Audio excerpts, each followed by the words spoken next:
I want you to take a second right now and just think back to a moment in your life where everything felt um, absolutely perfect. Right, like those really rare, flawless moments. Exactly. Like maybe you were standing on top of a mountain after a grueling hike, or, you were completely lost in a really complex piece of music. Or even just laughing to the point of tears with someone you deeply love. Yeah, exactly that. You know that specific feeling where the feeling of effort entirely vanishes and time kind of, well, time warps. You just feel entirely connected to the universe around you. Right. Now, I want you to imagine feeling exactly like that permanently. Which is, I mean, it's a staggering thought experiment. It really is. Why? Because I'm not talking about a fleeting spark that fades the second you check your phone. I mean, imagine that feeling as your baseline, everyday state of existence. We are so conditioned to accept those transcendent moments as, temporary. Right. We treat them as these rare exceptions to the rule. Exactly. The rule of our normal, everyday lives, which are usually filled with stress and mundane tasks and just this constant background anxiety. Well, today we're diving into a source that argues those moments actually do not have to be temporary. Yeah, this is a fascinating It one. really is. We're looking at a text from 2011 by an author named Su Feng. And the mission of this deep dive today is to explore this incredibly audacious roadmap laid out in this work. A roadmap that basically attempts to map out and almost reverse engineer the ultimate human experience. Yeah. And let me tell you, it takes some wild turns. Like, we start in the very familiar territory of Western clinical psychology, right? Very standard stuff. But then we take a hard swerve into the raw biology of human sexual climax. Which is quite the leap. It's a huge leap. And then ultimately we end up deep in the esoteric mechanics of ancient Buddhist philosophy and Taoist energy concepts. And what makes this text so compelling is how it synthesizes all those seemingly contradictory fields. Yeah, pulling them all together. Exactly. It pulls from clinical observation, physical biology, and spiritual mysticism to answer just one core, burning question. Which is, how do we escape the mundane fog of everyday life and actually live in a state of eternal bliss? The author is essentially trying to create a practical, step-by-step instruction manual for nirvana. Okay, so let's unpack this, because the text actually grounds itself, at first, in a very familiar psychological framework. Right. Abraham Maslow's hierarchy of needs. Yeah, specifically, it targets the very peak of that pyramid, which is the concept of self-actualization. And Maslow argued that the highest psychological achievement is reaching that self-actualized state. Right. And the definitive marker of having arrived there is experiencing what he called a peak experience. And the source text doesn't just, mention this in passing. It uses Maslow's heavily detailed 18-point summary to define the exact parameters of this peak. Yeah, rather than just reading a dry clinical checklist, looking at the themes of those 18 points paints a very specific picture. It does. The author highlights feelings of being completely unified and harmonious, feeling entirely complete within yourself. There's this profound sense of effortless flow where all resistance just disappears. Right. It involves invincible confidence, a return to childlike purity, and it culminates in a state the author describes as a mystical, poetic ecstasy. The appeal is pretty obvious. I mean, it represents the absolute highest ideal of psychological health. Oh, for sure. But what the text zeroes in on is the disappearance of the conscious ego during these moments. The internal narrator, right. Exactly. That voice in your head that constantly evaluates and worries and judges, it just completely shuts off. To me, reading through those themes, it felt like the concept of being in the zone, but on steroids. Oh, that's a great way to put it. Because if you are a competitive athlete or, say, a musician improvising on stage, there are those rare moments where your conscious mind just gets out of the way. Right. You aren't actively thinking about moving your fingers on the frets or calculating the trajectory of a ball. No, the ego vanishes, time bends, and you just become pure fluid action.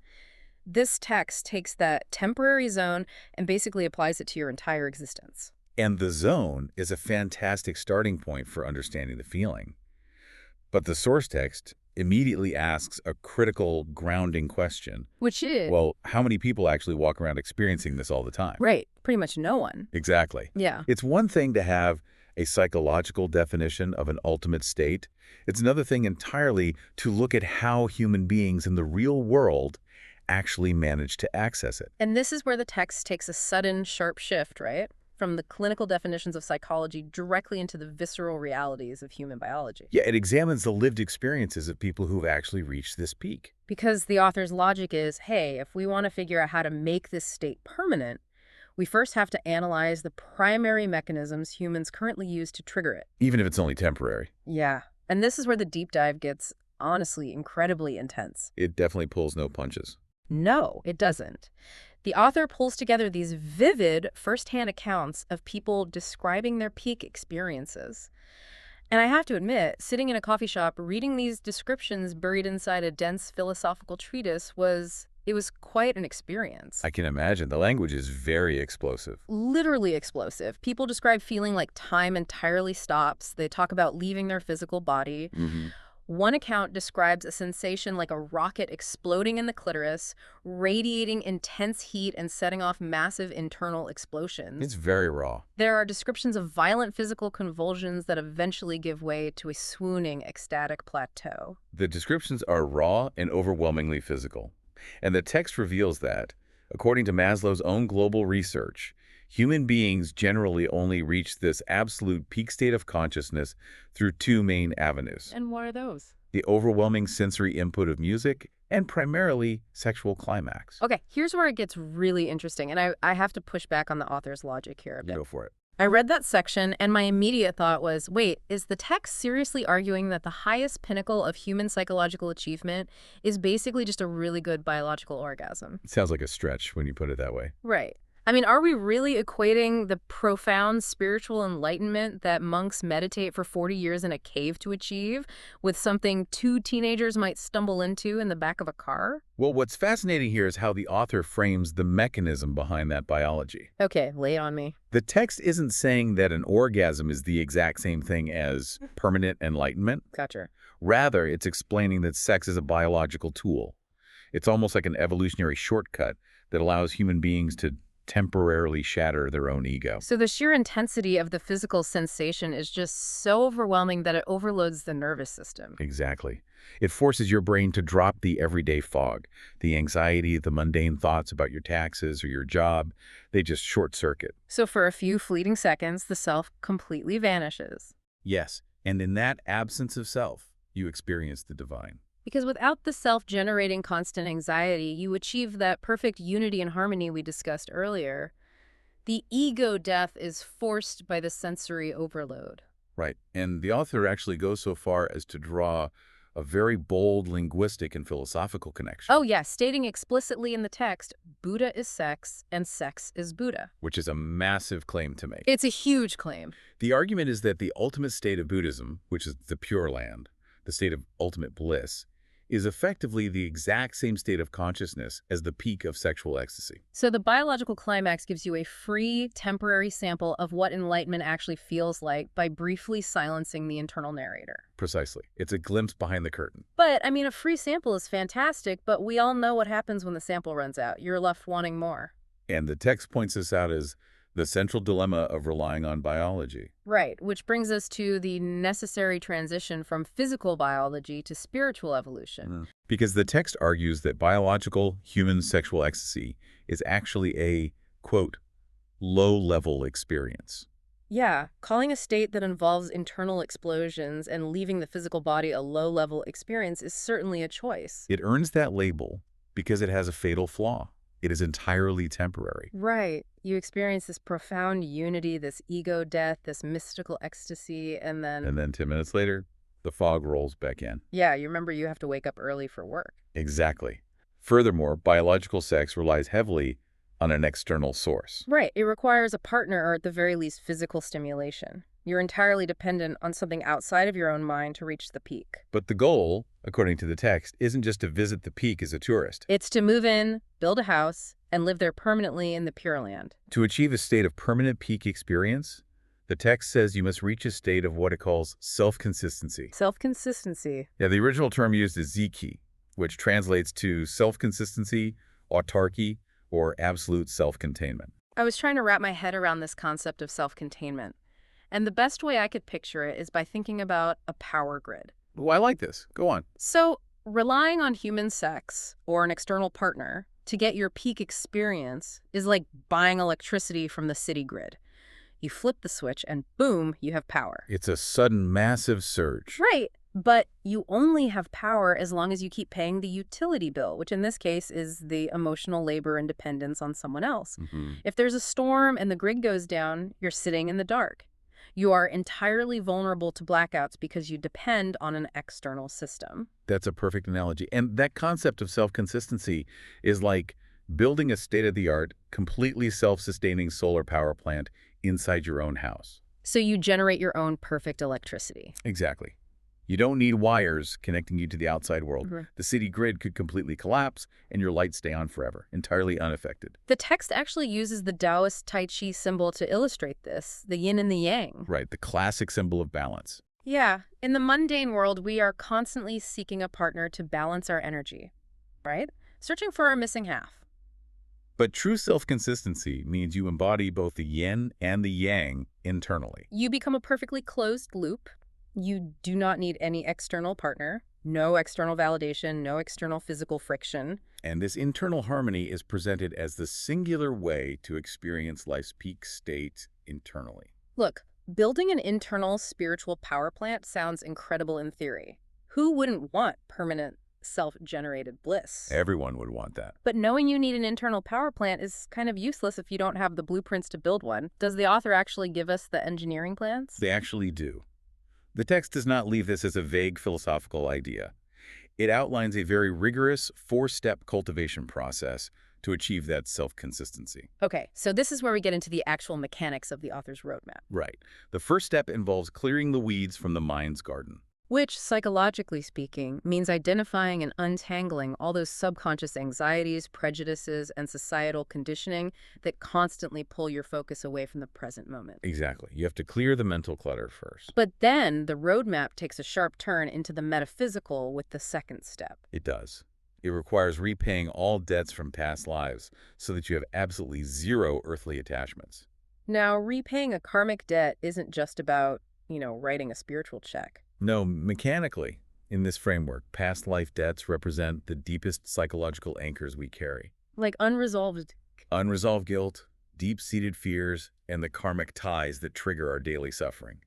You simply cannot maintain a state of weightless ecstasy if you have a massive iron anchor tied to your ankle. Makes sense. Yeah. So the third step is accumulating sufficient merit, essentially generating enough positive spiritual energy to fuel your internal power plant. And finally, the fourth step is elevating your consciousness to a perfect immortal or Buddha state. Now, the author also details that their real-world application of this involves guiding followers in a very specific lifestyle. Yes, the followers refer to themselves as Chanyuan grass. Chanyuan grass. Yeah, and the imagery of grass is very intentional here. Grass is resilient, uniform, and part of an interconnected ecosystem rather than, say, an isolated ego-driven tree trying to stand taller than the rest. Ah.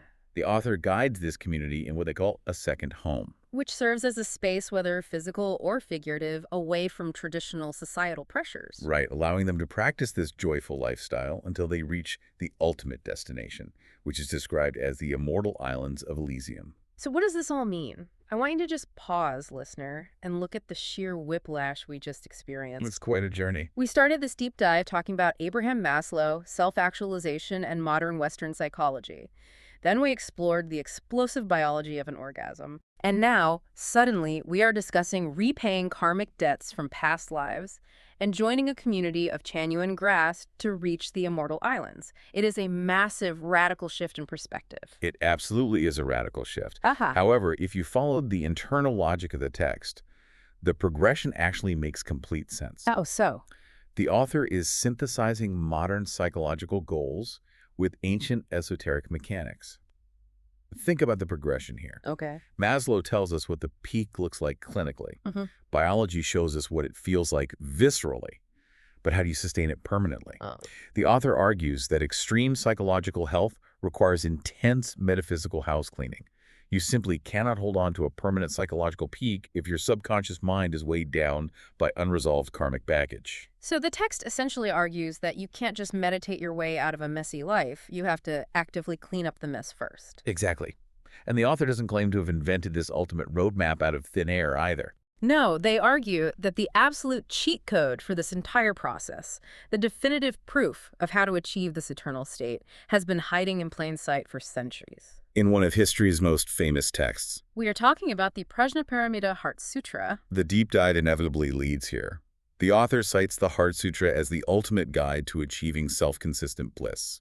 And the text breaks down the sutra's absolute core message, which is that famous line, form is emptiness, emptiness is form. Right. To achieve ultimate bliss, the sutra teaches that one must transcend all physical inputs entirely. The text quotes the sutra explicitly detailing this detachment, right? No eyes, ears, nose, tongue, body, or mind. No color, sound, smell, taste, touch, or dharmas. You have to relinquish the physical world completely. And the journey culminates in the sutra's famous mantra of crossing over to the other shore, gate, gate, paragate, parasalit, bodhisvaha. That Sanskrit mantra roughly translates to gone, gone, gone beyond, gone altogether beyond, O awakening, hail. It is the mechanical instruction for moving your consciousness out of the physical realm and into absolute spiritual nirvana. Okay, I have to stop here and point out the massive, glaring paradox at the center of this entire source text. I think I know where you're going with this. We spent the first half of this deep dive talking about how the absolute peak of human experience feels like a rocket exploding. It feels like intense heat, physical convulsions, and the most overwhelming, violent sensory overload imaginable. Yet, the ultimate instruction manual for achieving that exact state permanently is to completely detach from the physical body. Right. To have no eyes, no ears, no body, no sensory input at all. You cannot tell me the peak feels like a rocket exploding and then tell me the way to get there is to feel absolutely nothing physical at all. It sounds totally contradictory, right? It does. But if we connect this to the bigger picture, it resolves that paradox beautifully. Think back to your power grid analogy. When you are plugged into the city grid, you experience the sudden rush of electricity as a massive, shocking event. The spark is explosive because it contrasts so sharply with the darkness of your normal everyday state. Oh, I see. The physical climax is a violent sensory overload because it is an external force violently overriding and short-circuiting your conscious ego. It's like a sudden surge of voltage blowing out the circuits of the ego. Exactly. But true peak experience, true self-consistency, isn't about constantly shocking your nervous system with overwhelming sensory input. It's about freeing your consciousness from the need for that input to achieve peace. Yes, when form becomes emptiness and emptiness becomes form, you no longer need the extreme friction of the physical world to shatter your ego. The ego is already dismantled. Because the internal solar plan is running perfectly, there's no sudden surge of power, just a constant, infinite, unwavering light. That's beautifully put. Absolute spiritual nirvana isn't an endless series of physical convulsions. Thank goodness. Right. It is the profound, unshakable peace and ecstatic unity that remains when all desires, all senses, and all attachments are neutralized. You don't need the physical body to feel the ecstasy because your consciousness has become the ecstasy itself. You've crossed over it completely. Man, that is a lot of incredible material to process. It really is a dense, wild text. For you listening, we've gone on a genuinely wild journey today. We started with that very human desire to just feel in the zone, perfectly aligned and self-actualized. No. We looked at how human biology uses the extreme, overwhelming physical sensation of sex as a biological tool to give us a temporary taste of the divine, a brief moment where the ego just dissolves. And finally, we were challenged by this radical idea that true lasting ecstasy, a permanent residence in that peak state, requires letting go of the physical world entirely. It requires building a self-sustaining universe within yourself, clearing your deep karmic debts, and realizing that form is emptiness. It really makes you consider where you are seeking your own peak experiences. Are you endlessly chasing those external sparks, constantly plugging into the grid and hoping the power stays on? Or are you trying to cultivate a self-sustaining fire inside? It demands a profound shift in how we view happiness and fulfillment. And it also leaves us with one final, deeply provocative question to consider on our own. What's that? Well, if the ultimate eternal peak experience truly requires abandoning the physical senses, having no eyes, no ears, no body, no mind, and neutralizing all of our desires and attachments, Yeah. would a permanent state of ecstasy even feel like ecstasy to us anymore? Wow. Think about that. Is it possible that the very fact we suffer, that we struggle, and that we inevitably return to the mundane, everyday fog, is that exactly what makes that perfect moment on the mountaintop or that deep connection with someone we love feel so spectacular in the first place? Does the light need the dark to have any meaning at all? Next time you find yourself in one of those perfect, effortless moments, ask yourself what makes it so beautiful. Mm. Until next time.